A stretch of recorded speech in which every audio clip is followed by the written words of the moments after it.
Je suis sûr que comme moi, hein, t'as vu le film 300 où Léonidas et ses copains de Chippendales sauvent la Grèce torse nu, mais est-ce que ça te dirait que je te raconte la vraie histoire de cette bataille?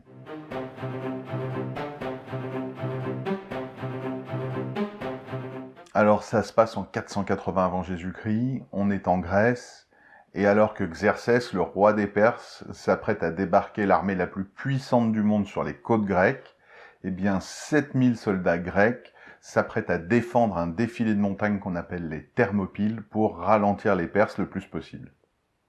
Déjà, il faut que tu saches que les Perses n'en sont pas à leur coup d'essai. Darius, le père de Xerxès, avait tenté 2 fois d'envahir la Grèce. La première expédition a sombré en mer dans une tempête sans même arriver jusqu'à la Grèce.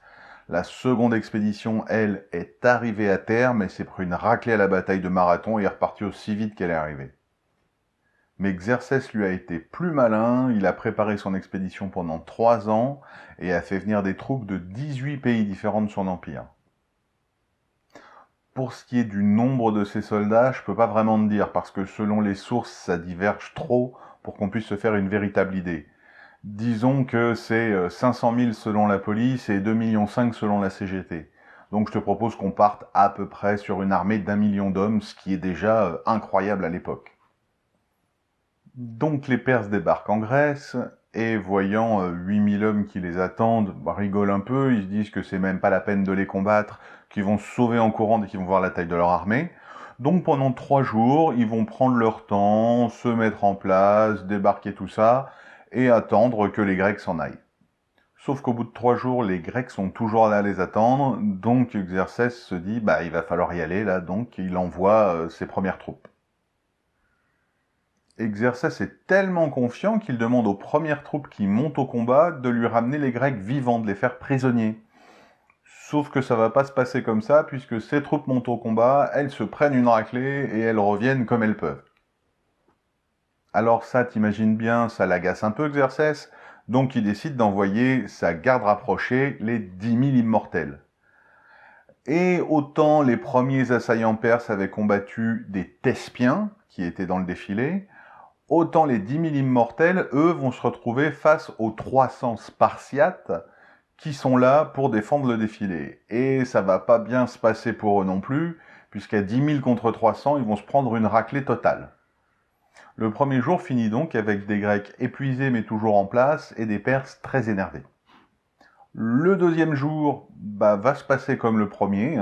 Les Perses vont monter à l'assaut, les Grecs vont leur botter les fesses et les renvoyer dans leur camp.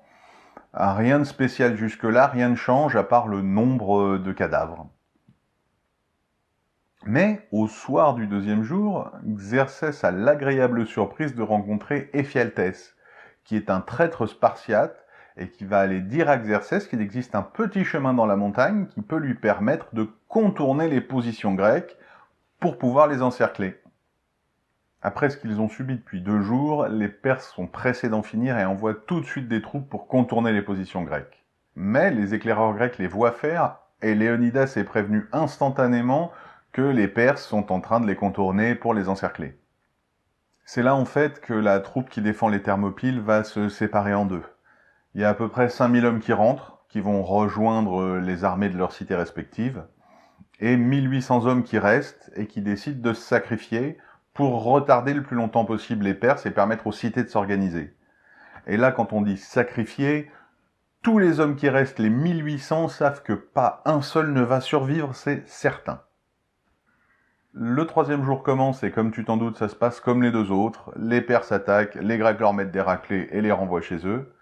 Mais ceux qui avaient commencé à contourner finissent par arriver à leur position et encerclent les Grecs. Du coup, ils sont massacrés jusqu'au dernier.